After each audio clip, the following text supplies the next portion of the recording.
Good evening, everybody. Welcome to episode 2 of the new improved Argo Bounce live audio show about the CFL's Toronto Argonauts. I hope everyone's doing well on this Tuesday, July 25th, 2023. Looking forward tonight to having my co-host on, Nick Small, as we break down the Argos' 31-15 win on Friday night at Tim Hortons Field over those Hamilton Tiger Cats and preview their next game against the Saskatchewan Roughriders this Saturday in the Atlantic touchdown game. Second straight year the Argos have had a home game taken away from them at BMO Field, and this one against the Saskatchewan Roughriders. But bear with me, guys. I'm going to bring on my co-host Nick Small, and we're going to talk some Argonaut football, and looking forward to the game against Saskatchewan this Saturday. Good evening, Nick. How you doing, buddy? Hey, Chris. Always doing great, especially coming off a win in Hamilton against the Tiger Cats. They tend to be very few to come by, so I will take them at every opportunity.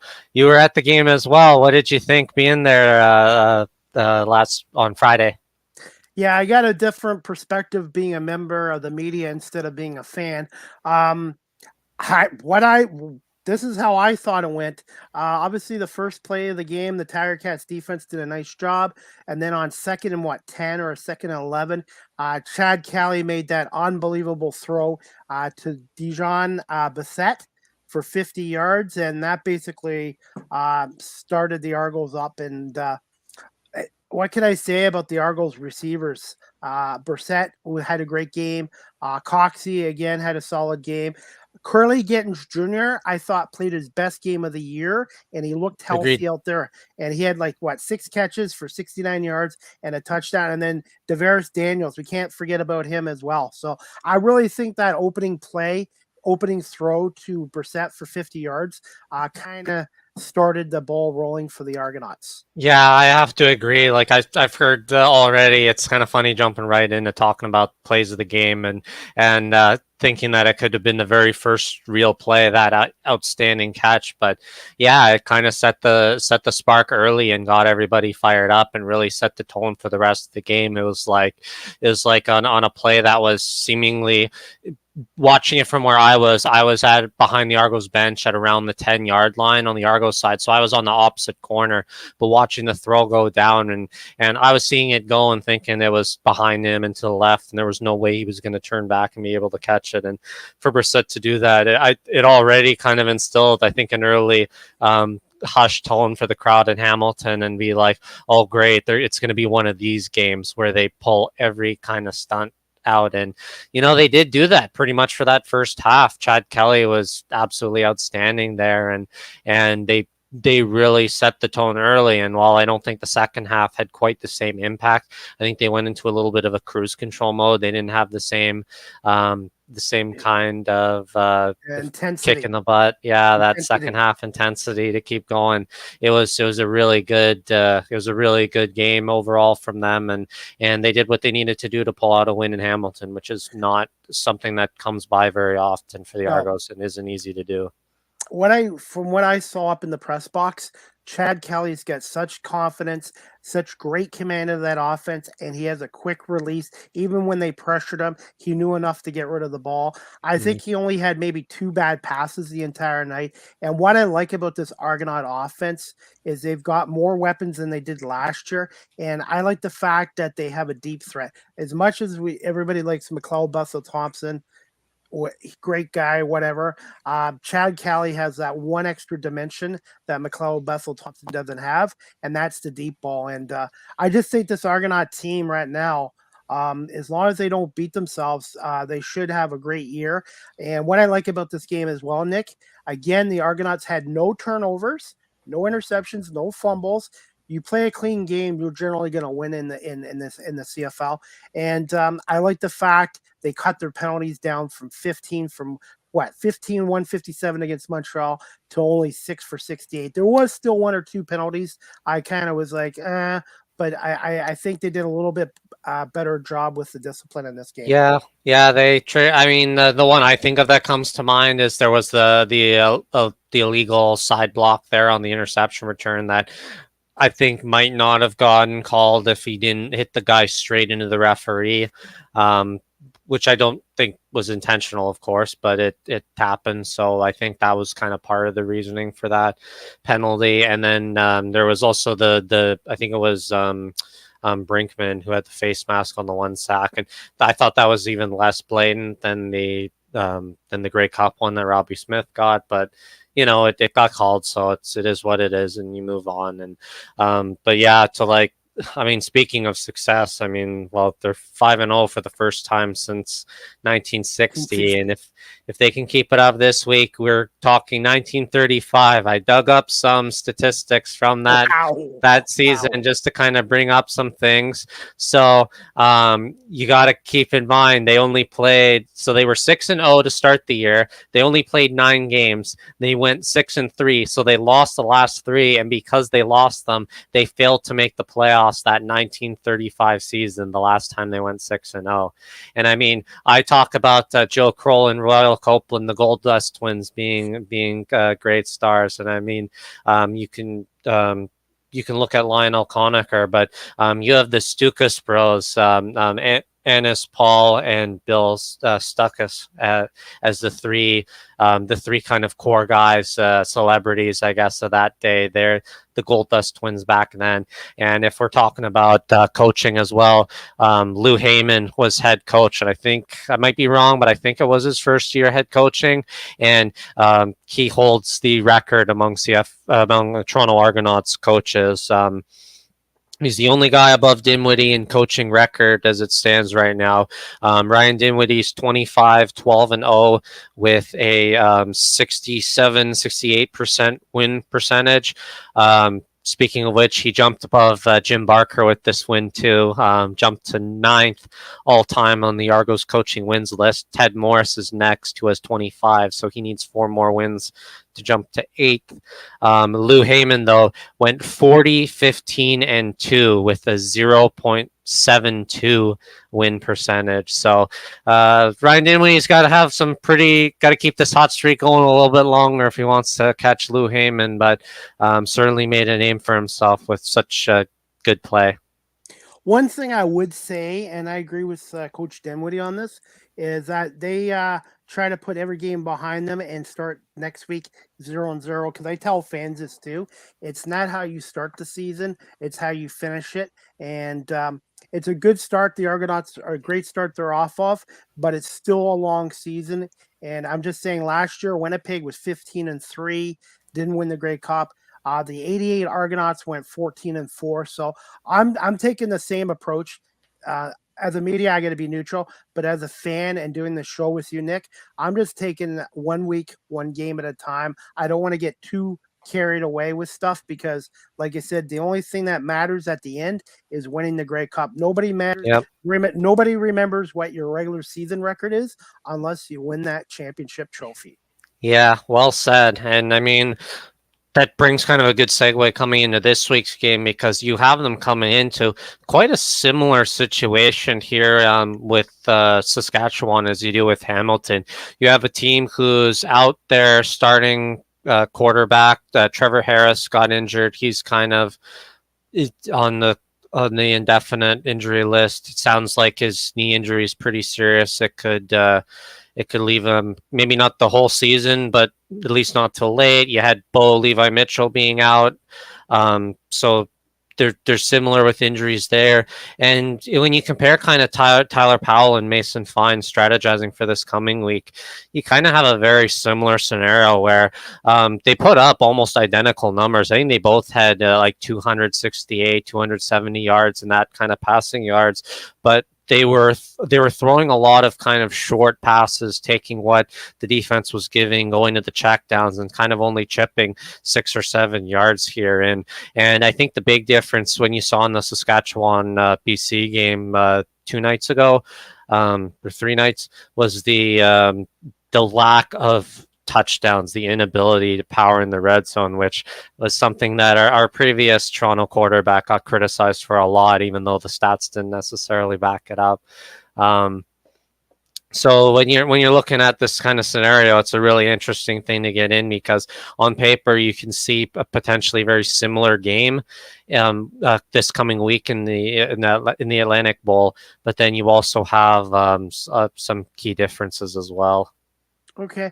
The first question, the thoughts on we're already talking about thoughts on the Argonauts 31-15 win over the Hamilton Tiger-Cats at Tim Hortons Field.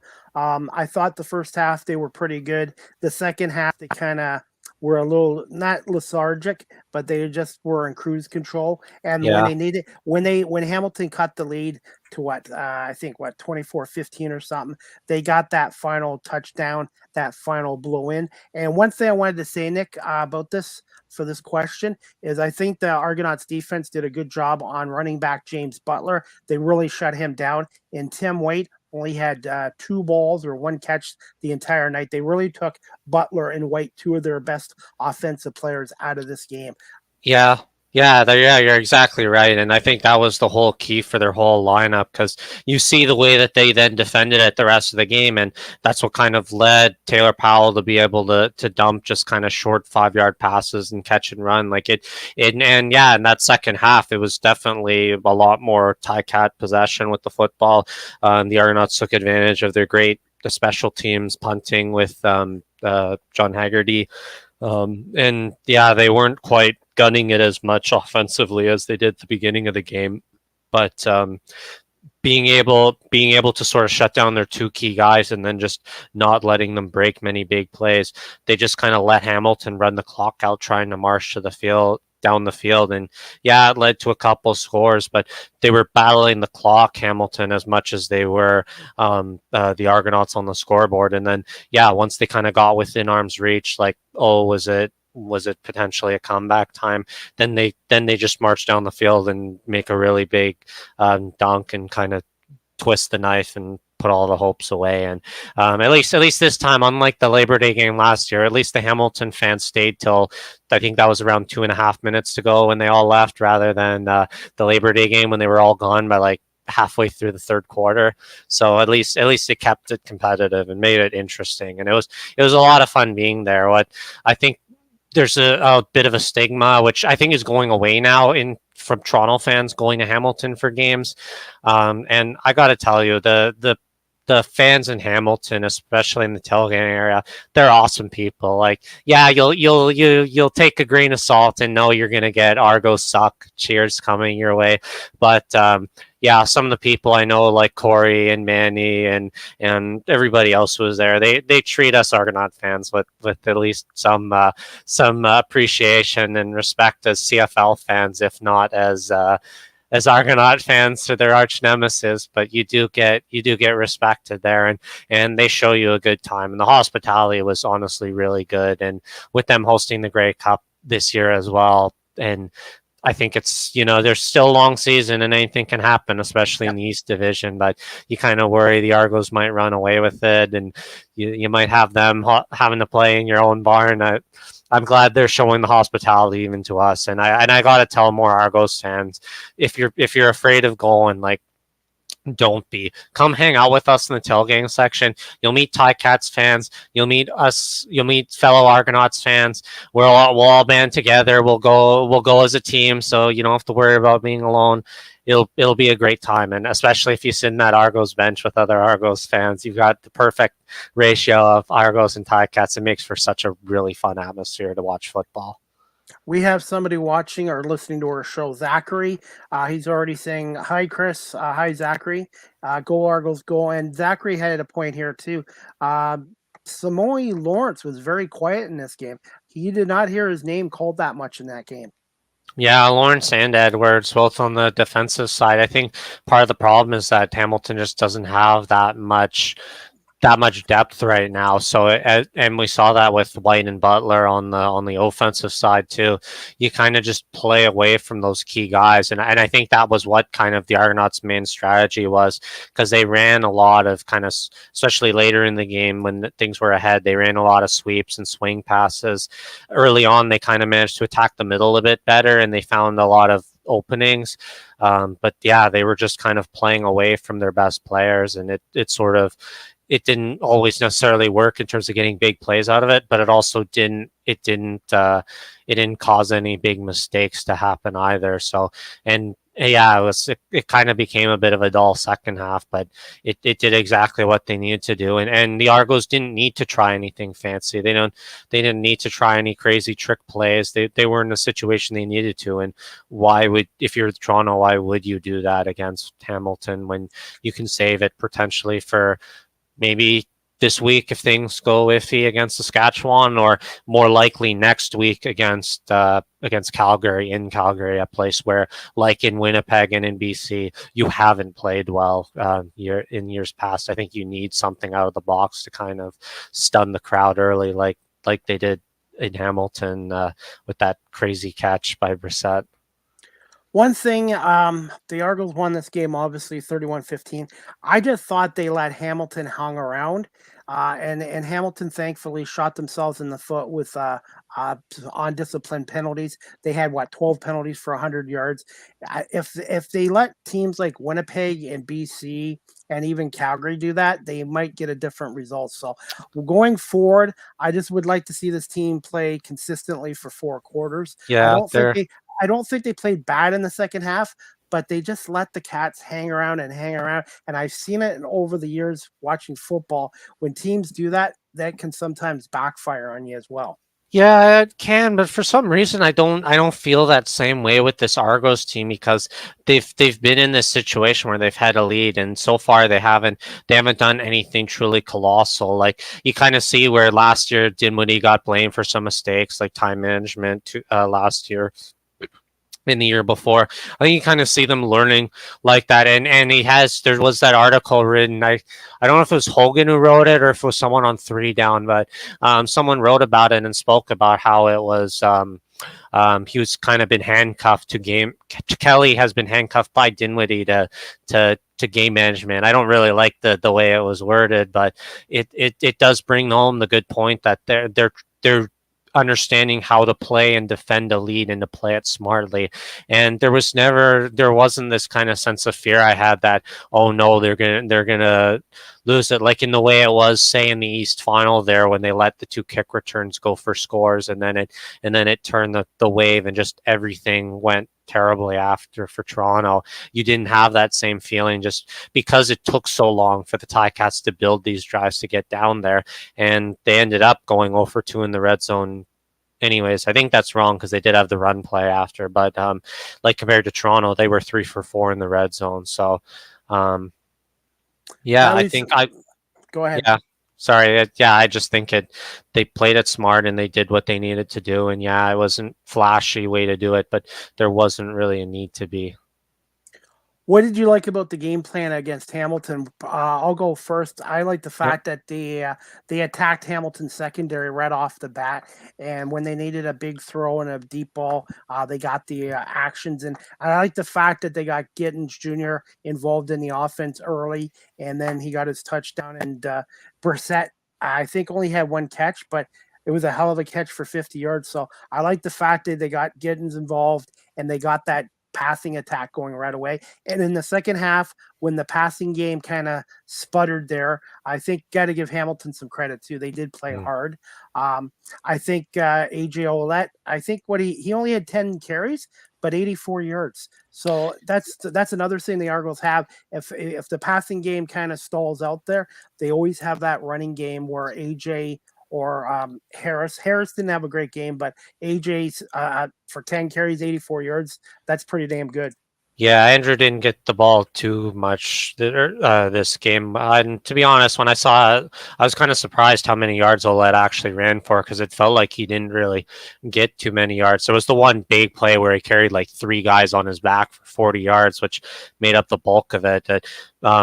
And I thought kind of the rest of his running seemed kind of average. Didn't seem like the AJ Ouellette we were used to seeing, aside from that one play. But I did like their game plan, and I think what's good about it is a lot of it's going to work well this week against Saskatchewan, because like I said earlier, Saskatchewan is in a lot of ways very similar to Hamilton on paper, and I think if you're using these kind of plays that work, kind of similar areas, especially in the secondary, where to attack the weaknesses in Saskatchewan, and I think Saskatchewan's offense, sorry, is even worse. So I think if you're going to actually throw some more kind of blitz packages in, which you didn't really need to do in this game against Hamilton, I think you're gonna be able to do some pretty big stuff on Mason Fine's night and kind of make it a bit of a nightmare this week.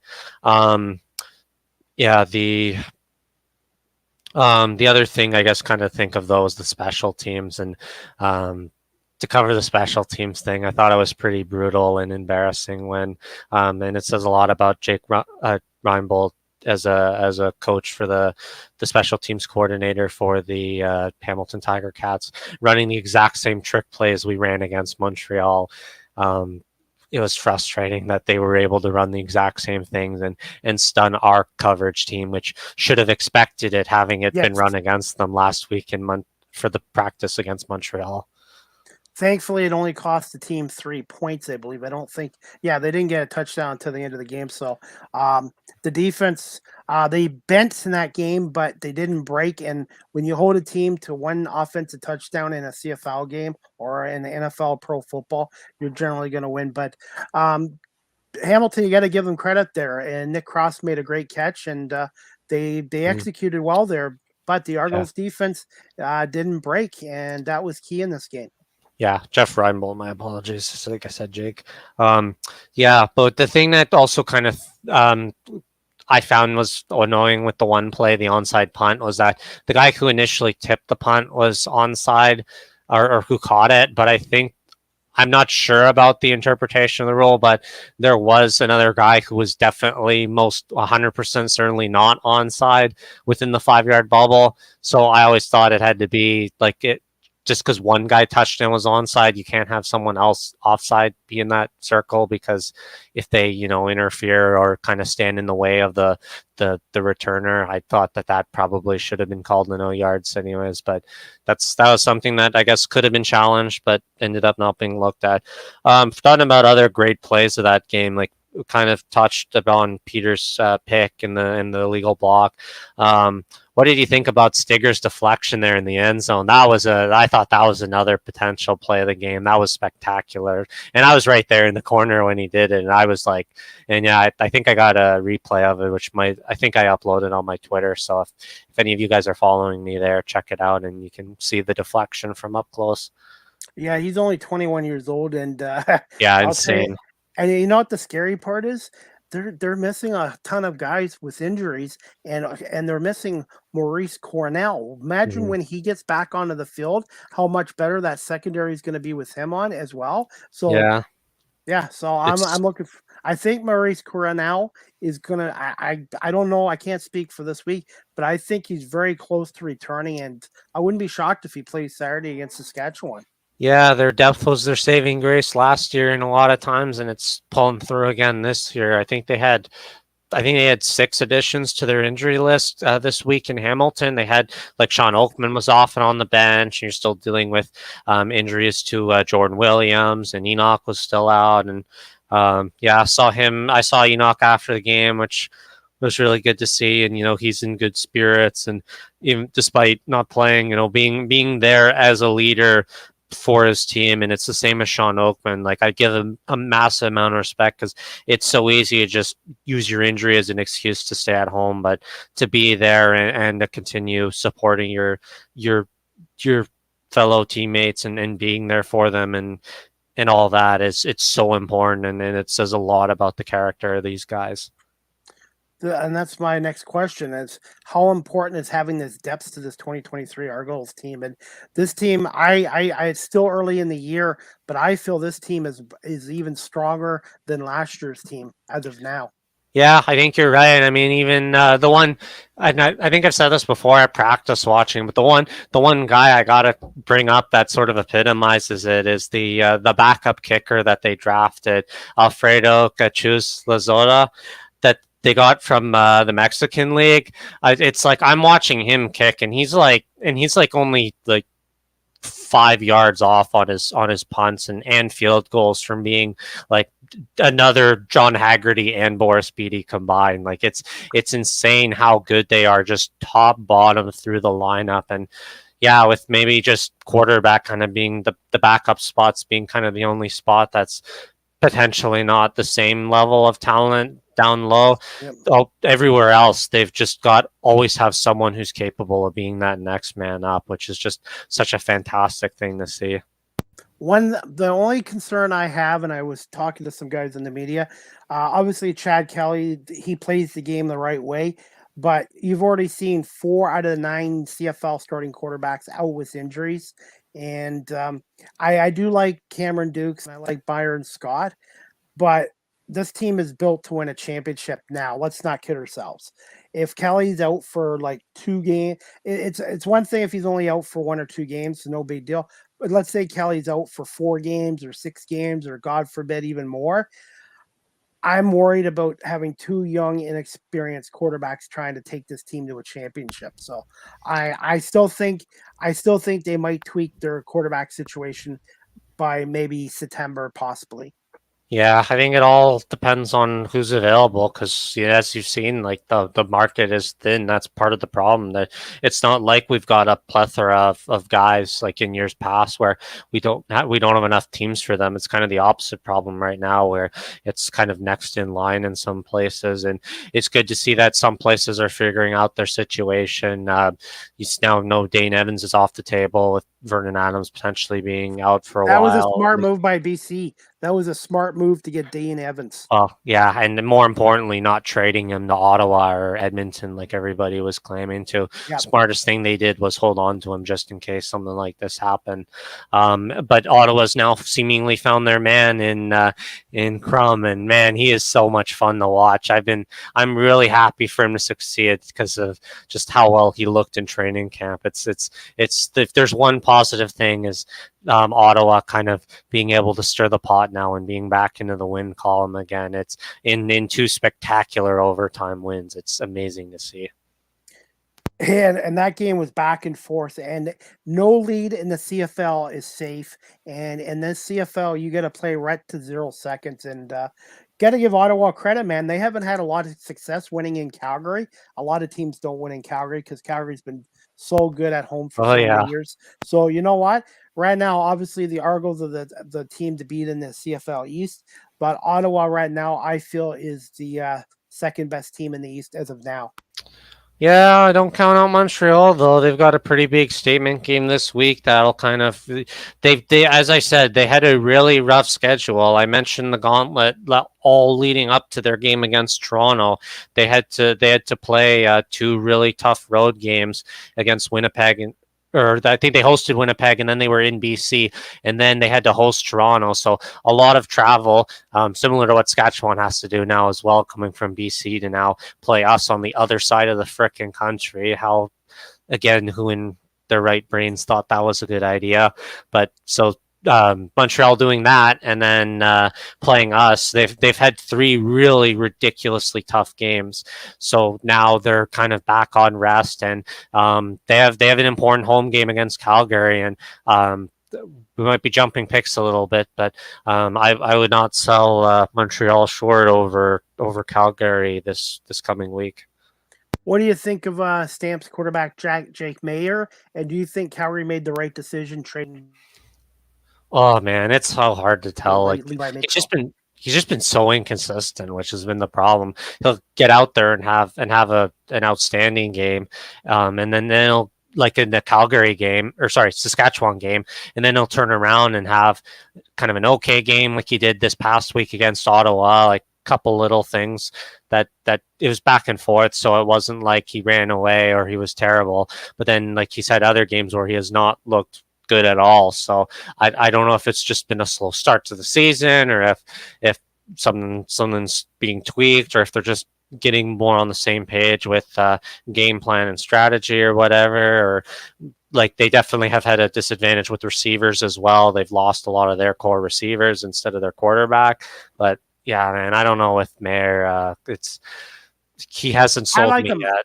I like him. No, I'm sold on him. And you know what? He's still a young quarterback, and that happens sometimes with young quarterbacks. You're going to get some great plays, and you're going to get some inconsistency. But I think long term, Jake Mayer will be the starting quarterback of the Stampeders. I could be wrong, but that's my gut feeling on that.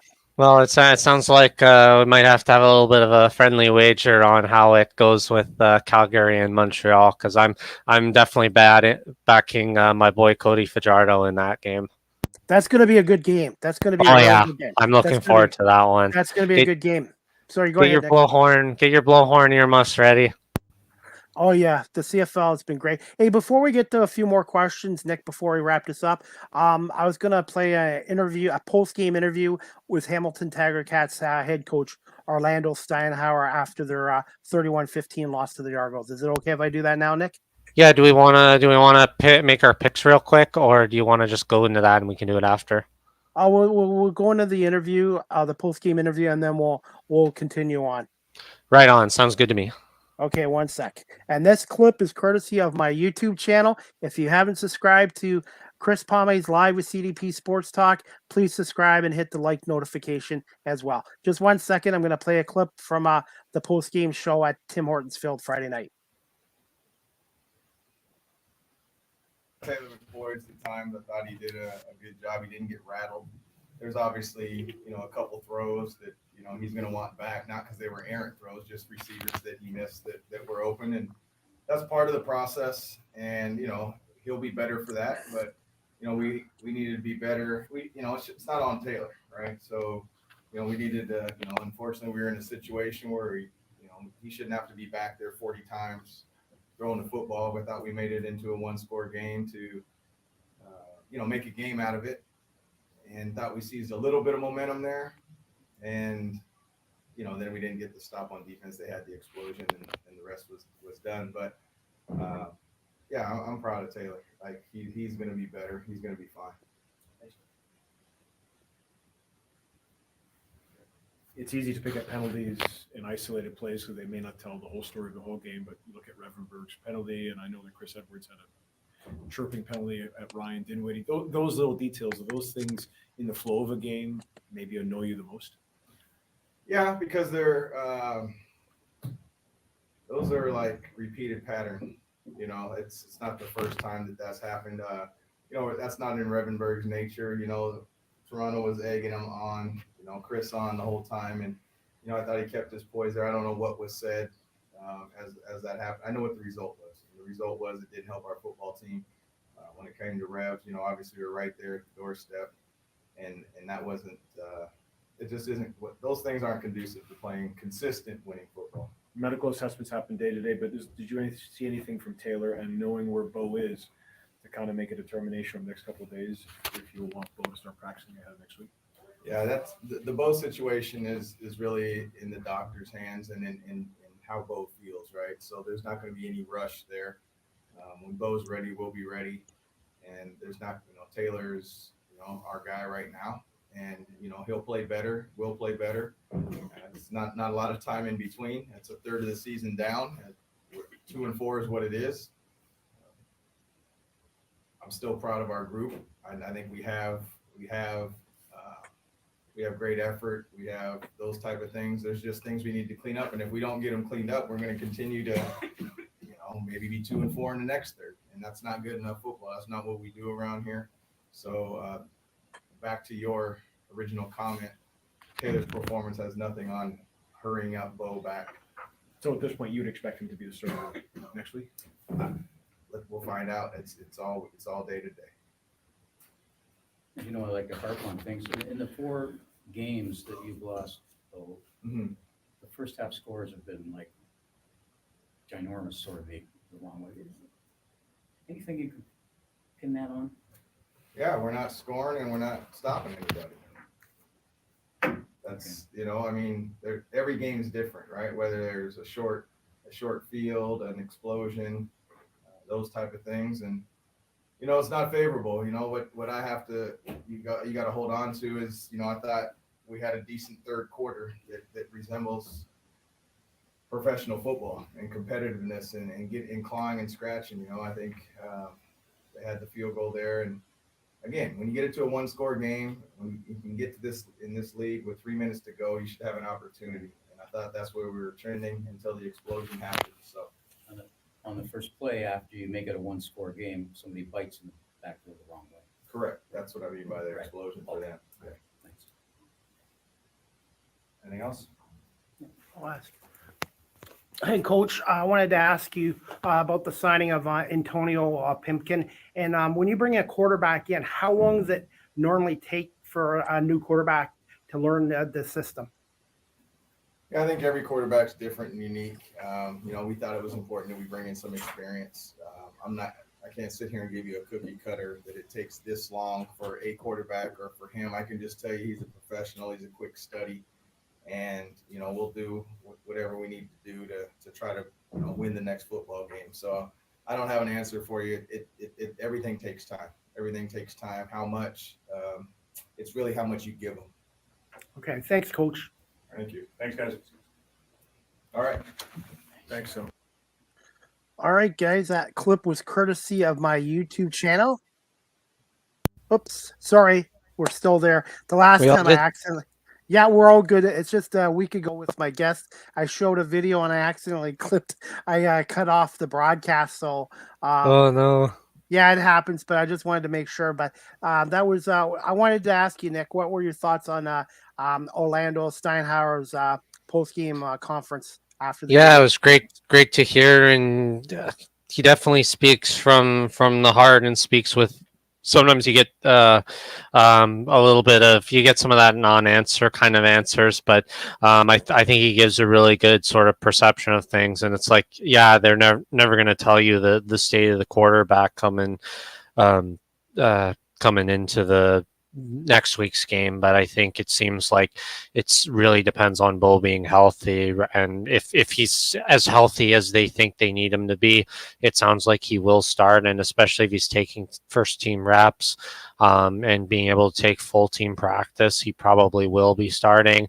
Of course, yeah, from that side of things, it's so hard to tell whether or not, but it also seems like if Pipkin does end up coming in, it sounds like they have him more as sort of a backup to letting Powell play. It seems like it doesn't seem like Pipkin's going to come in and be the guy that they're depending on to have them win games.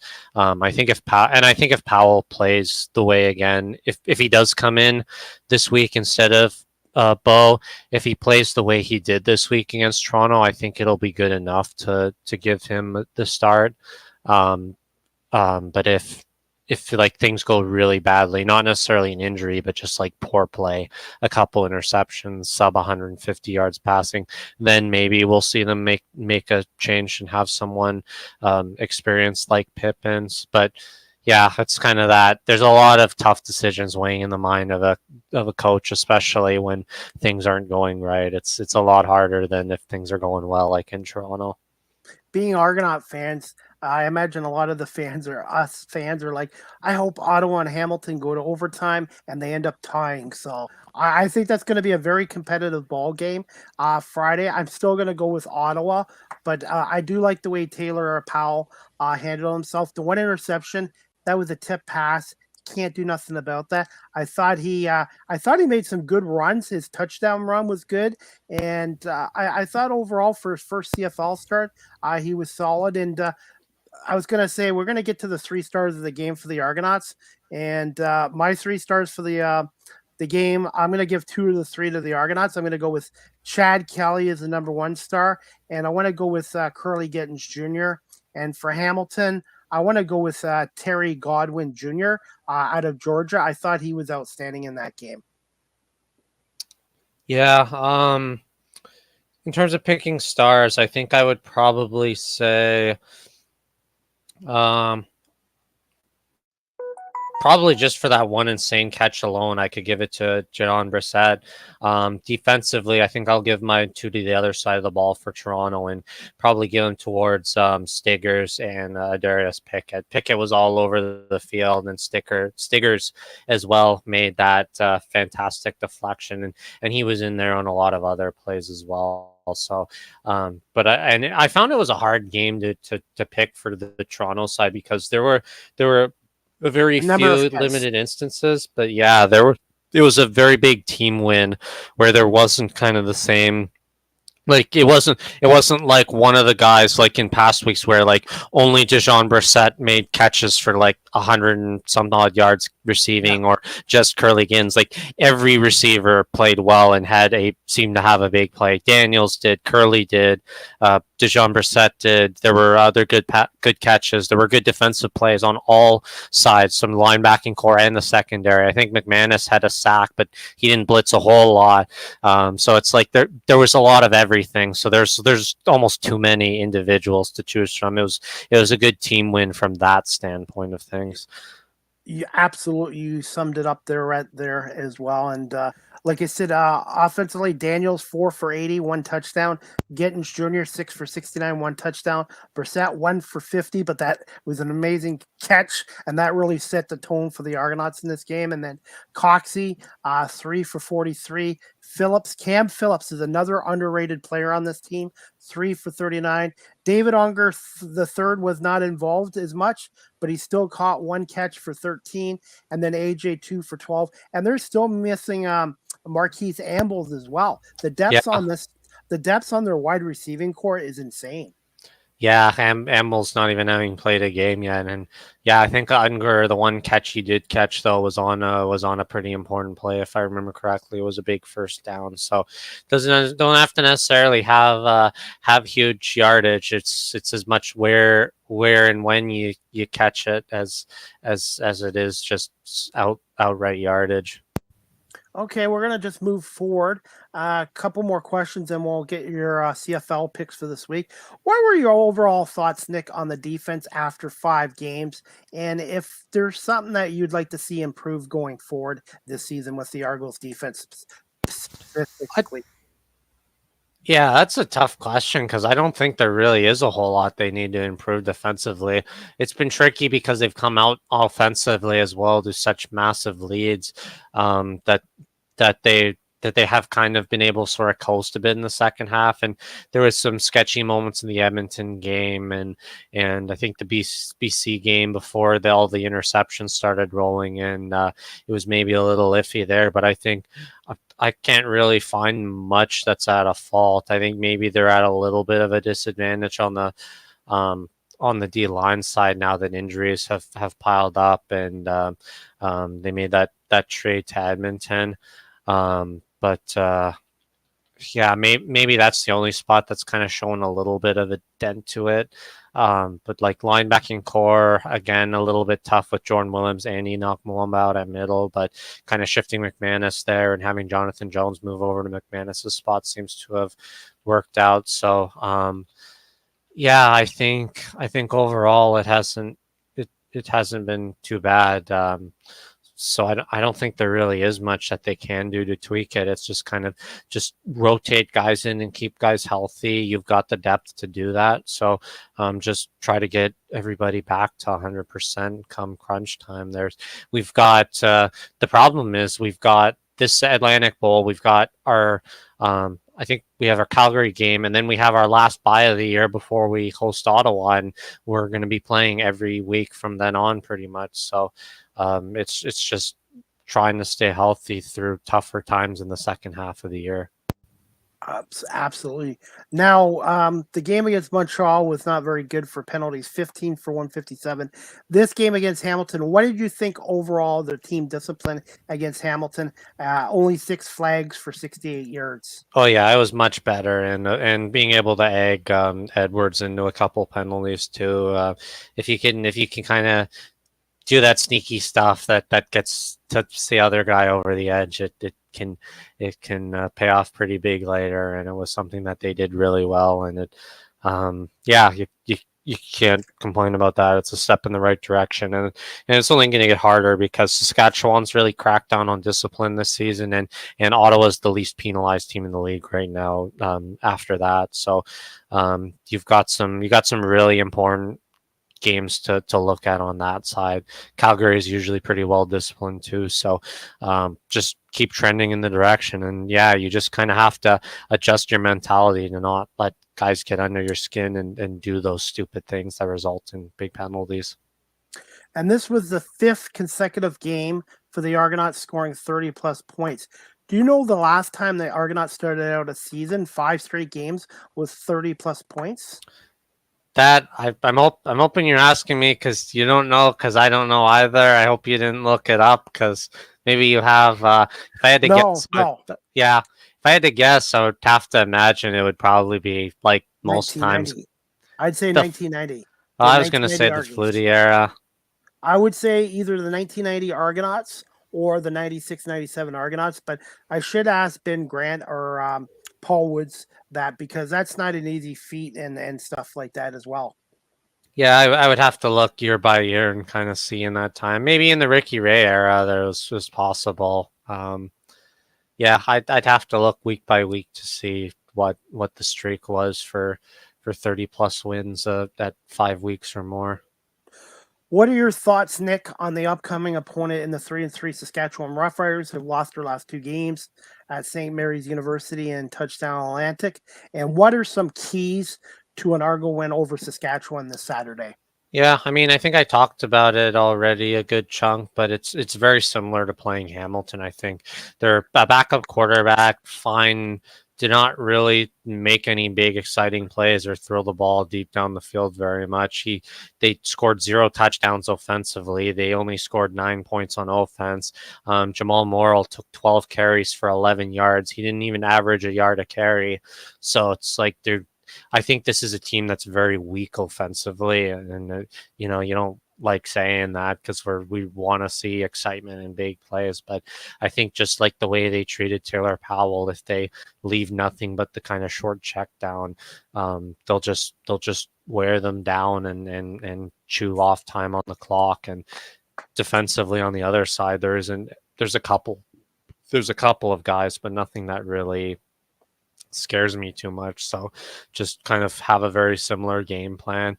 Find what coverage they're using early, run plays to those gaps, and Chad can gun it to those open guys in the holes, and hopefully by halftime you're up by 2 possessions and you just give it to Ouellette and have him average 8 yards a carry for the rest of the game. So yeah, I think it's a pretty, I don't want to say it, but it is kind of going to be a basic game plan. And I think it's something you need, because when you're playing and you're going out to this game out in the Atlantic Bowl, one of the keys I have is not getting too fond of the seafood and getting it in your head too much about playing in an unfamiliar environment, because it's going to be tricky because there's going to be a lot of Saskatchewan fans there. And yeah, technically it's a home game. There's going to be some good backers of the Argos. And I think we get more locals on our side because we kind of fulfill that sort of nautical theme that goes with the potential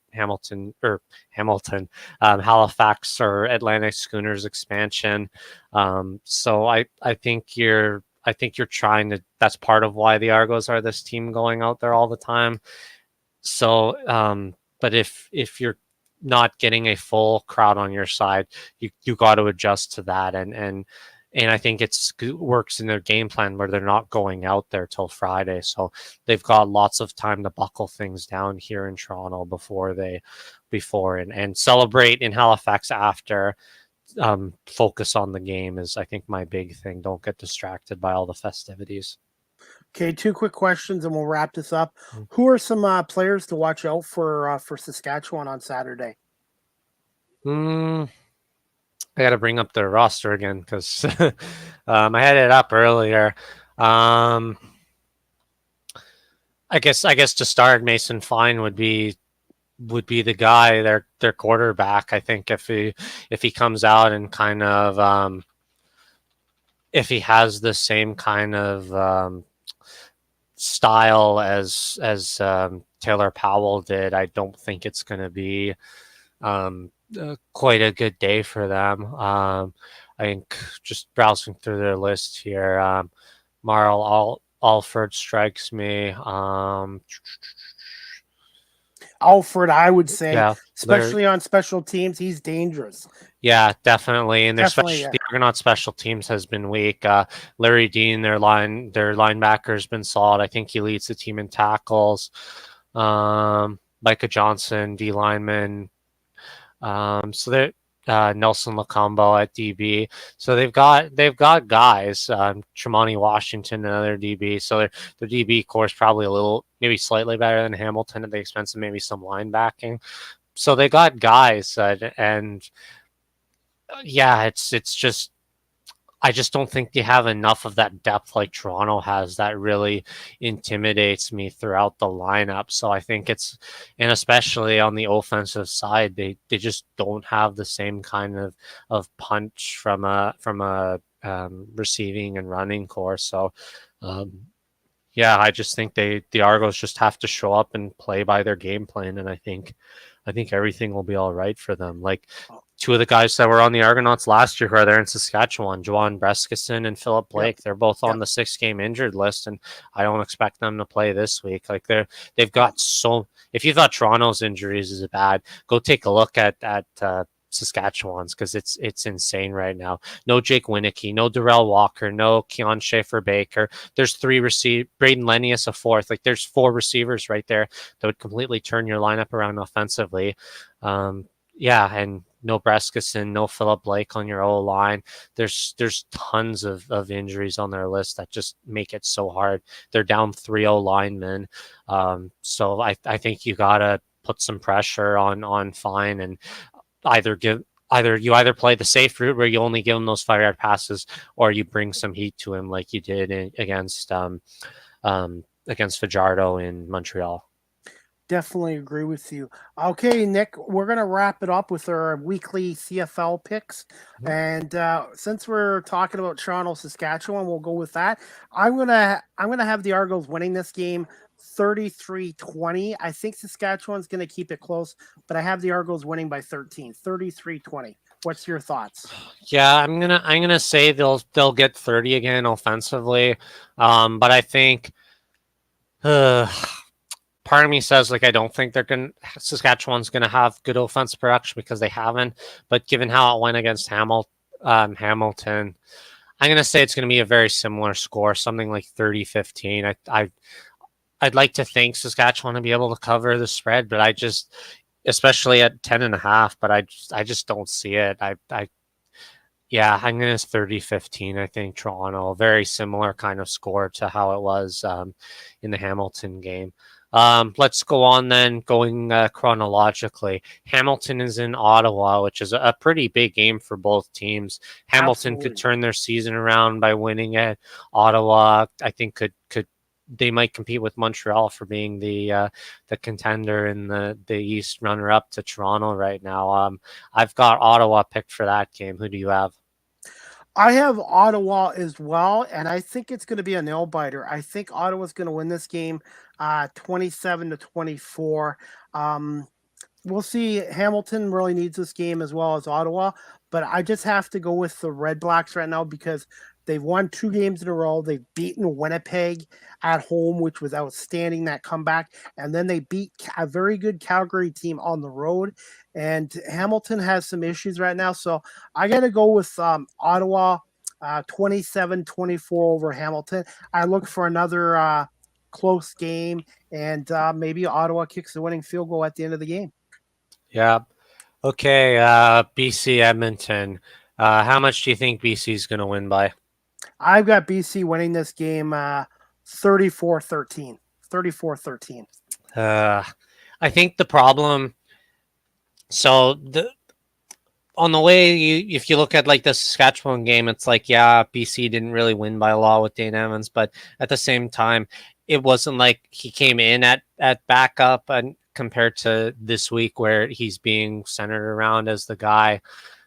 So I kind of have to take BC, and I feel bad because it's like we keep saying this week after week. We want Edmonton to break this curse and to just win a dang game at home, but it gets no easier when you're 0-7 and you're playing a team that's only lost one game to the undefeated Toronto Argonauts. So yeah, I think it's going to be kind of something similar. I'm going to give Edmonton maybe a little bit more respect and say it's somewhere in the 27-20 kind of range. I think Edmonton will be better offensively, but I mean they were competitive in the first half of the game against Winnipeg, so I think they'll be competitive at least for a good chunk of the game, but I don't know if they'll have it in them still to get them over the finish line, unfortunately. This is going to be their 20th straight loss at home. And the thing is, people disagree with me. I just see so many similarities to this team to the 08 Detroit Lions or the Cleveland Browns that went 0-16. 0-18 is a little harder than 0-16, but I would like to see the Elks get a win and get the Monkeys off their back. But I just think BC, I just have a feeling this is going to be the one blowout game this week, 34-13. And Nick, to wrap it up, what's your thoughts on the Calgary at Montreal game? Yep. I believe that's Saturday night or Sunday night? Yeah, Sunday night. Yeah, so Okay. they're doing 2 Saturdays, no Thursday. So it's the Atlantic Bowl followed by the BC Edmonton game. So I think we said we disagreed. You picked Calgary. I picked Montreal. I think it'll still be a close game, but I think it's going to be a bit less of a toss-up. I think Montreal's going to win this fairly convincingly. I think they got a lot to prove at home, and like I said, I still don't trust the Calgary and Jake Mayer being in a groove. So I'm gonna pick Montreal. I'm gonna say 35-27. Yeah, we should see. Calgary, Montreal. I think Montreal's capable of winning this game. This game is really a toss-up. The games in Montreal, I think the Alouettes are going to play hard. You know what? I'm going to go with Montreal 23-20 over Calgary. I think. Oh, I did pull you on my side. Yeah, you did. Calgary, I think this game's a toss-up, but yeah, I'll go with Montreal 23-20. I think it's going to be a close game. I think you're going to see more drama at some of these games this week as well. And those blowhorns are always a little unpredictable, right? Yep. Hey, before we go, I want to give a shout out to my friend Wayne McFarland. He has sponsored my Live with CDP Sports Talk on his. He's put it in his magazine. His name's Wayne McFarland, and check out his website at thedigitalbriefingmagazine.com. Again, that's digitalbriefingmagazine.com. And Live with CDP Sports Talk is advertised in his magazine. And I want to say a shout out to Wayne for doing that for me and for his support of my media work as well. And some news to announce today, Nick, too. I applied for an NFL Media Pass and I was approved. So this year I'll be covering the NFL and the CFL and, of course, the Buffalo Bisons as well. Nice. Yeah, that's huge. That's a really incredible accomplishment, and yeah, to have that opportunity to be with the NFL and doing that media opportunity is such a great thing, and yeah, really congratulations to you out and being out there, and yeah, don't forget about us little people when you start covering the NFL. Thank you. And also I want to let the audience know this show will air on radio station WQEE 99.1 FM either on Saturdays or Sundays. And when I find out from the station manager what day and what time, I will let everybody know. But again, it's nice to have this show air on WQEE 99.1 FM in Metro Atlanta, the home of Southern Talk and Sports. And also, I want to say thank you to everyone tonight for watching this live streamed on Facebook, LinkedIn, YouTube, Twitch, and Twitter. And then this show will be downloaded to our 14 audio platforms such as Apple, Google, Spotify, iHeartRadio, Amazon Music, etc. Nick, any final thoughts before we wrap this show up? Yeah, thanks to everybody, both here domestically in the GTA and over in Atlanta listening to us. If you Atlanta guys want to see some outstanding football, I'm sure you've tuned into the games that have been on CBS, or what is it, CBS, I think that it's on. CBS Sports Network. States. CBS Sports Network. Yeah. Yes, yeah. So you guys need to come up here and come to Toronto and see what a game's really like here in person. It's absolutely unbelievable, and yeah, I will gladly convince you that there's a lot more excitement in each play than it is in the NFL sometimes. Lots of fun and exciting football. So if you get a chance, I encourage you to come up here and check out a game in person because it'll be well worth your time. Okay, and before we wrap this up, Nick, if you want to pop off, that's fine too. I just wanted to play another interview. I had a pregame interview with RJ Broadhead, the voice of the Hamilton Tiger Cats on the Tiger Cats audio network. Nick, if you want to stay on, Yep, that's great. If not, that's okay. Yep, sounds good. Take care, everybody, and have a good night, and I'll see you next time. Thank you so much, Nick, for coming on. All right, guys, this is from my YouTube channel. This is my pregame interview with RJ Broadhead, the play-by-play voice announcer of the Hamilton Tiger Cats on their audio network. Hey everybody, it's Chris Pomay here live at Tim Hortons Field in Hamilton for tonight's CFL matchup between the Toronto Argonauts, who are 4-0, taking on the 2-3 Hamilton Tiger Cats. And I have a special guest tonight. His name is RJ Broadhead. He is the play-by-play announcer for the CFL's Hamilton Tiger Cats on the Tiger Cats audio network. RJ, how you doing? Good, Chris. Good. Looking forward to this one tonight. Thoughts on the game between the Grey Cup champion Argonauts and the Hamilton Tiger Cats? Yeah, it's always good when these two teams meet. They meet 4 times in the regular season. Toronto was pretty dominant in the first meeting. They've been pretty dominant in all their games. So it'll be a tough test for the Tiger Cats, who've won 2 in a row.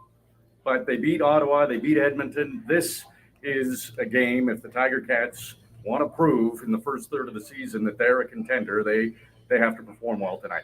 Thoughts on the Tiger Cats quarterback for tonight, and also I believe they signed Antonio Pipkin as well. Yes, absolutely. Antonio Pipkin will be the third string quarterback. Kai Loxley may come in a few series. He's the second string, but Taylor Powell is the starting quarterback. He's a rookie. He was at Carolina Panthers camp in the NFL, so he got to training camp late for the Tiger Cats. 9 days he had in camp, and then he really played the majority of the first preseason game. Played the second half of the second preseason game, and you look back at those 2 preseason games where he got a lot of reps in the CFL. Those come in handy now that he has to see real game action. So the Tiger Cats down to their third string quarterback, a rookie, his first start, but his first CFL pass came last week. It was a touchdown, and he's got a lot of confidence. He's got a great arm. He can run. He's going to be a good quarterback. We'll see how he performs tonight against one of the best defenses. So it's a tough test for a rookie quarterback at his first start, but he's got a ton of potential. And there's some connections between the Argonauts and Cats tonight. Quick thoughts on David Unger with the Argonauts, and also Jagarrett Davis and Chris Edwards. How have they fit in with Hamilton this year? Yeah, first of all, David Unger, great guy, worked out all offseason here in Hamilton, and I'm so happy he's having success with the Argos. He works as hard as anybody, so it's nice to see that hard work pay off. With Jagarrett Davis, he's been really good, a real team guy. He won't play tonight. He's on the 1-game injured list. And Chris Edwards is unbelievable football player. He's got sacks, he's got interceptions, he's scored a touchdown from defense. He actually saved the game against Ottawa. Dustin Crum, the rookie quarterback, he had a clear lane to the end zone, and Chris Edwards came out of nowhere to make a play. So he's definitely a star football player, great football player. He's got a temper, which sometimes is a good thing, sometimes not such a good thing. So we'll see. He had a little chip on his shoulder in the last game against the Argos. I think we'll see a lot of 24 for the Tiger Cats in the middle of things tonight against the Argonauts. And finally, before we wrap this up, what are some keys to a Tiger Cat win tonight against Toronto? Yeah, they can't turn the ball over. That's been a real problem for them this year. Last year, it was a big problem. They've cleaned that up. The defense has been better at getting takeaways. But defensively, they're going to have to find a way to stop the Argos. And they're going to have to find a way to take the ball away. Argos only have 5 turnovers in their 4 games, so they don't turn the ball over very often. So that'll be a big key for the Tiger Cats. They have to protect the ball. They have to be disciplined, and they have to find a way to stop the Argos offense and take that ball away on defense. Okay, and for those who can't make it down to the game tonight, where can fans listen to you and Luke Tasker on the radio? Yeah, it's listen.ticats.ca is the place to catch the Ticats audio network. You'll be able to see from there where to listen. But Luke Tasker, great Tiger Cat. His dad, Steve Tasker, great Buffalo Bill. So he's great analyst, and we have a great time. And we always look forward to the game. So looking forward to this one tonight.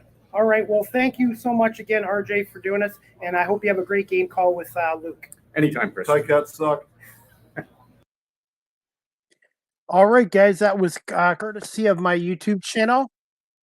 That was that clip was courtesy of my YouTube channel, and that was Mike Hogan, the longtime play-by-play voice of the Toronto Argonauts on TSN 1050, who came and interrupted mine and RJ's interview at the end by saying Tiger Cats suck. Mike is a great guy, one of the best in the business, and you can listen to Mike Hogan and Ben Grant every Argonaut home game and road games this year on TSN 1050, and they will be on the radio on Saturday at 3:30 p.m., 30 minutes before kickoff between Toronto and Saskatchewan as well. And that was RJ Broadhead, the play-by-play announcer for the Tiger Cats on the Tiger Cats audio network, which broadcasts their games on CHML 900. And I also had the pleasure of meeting Luke Tasker, the former Tiger Cat and analyst, alongside RJ as well. But again, I want to say thank you to Nick Small for coming on here.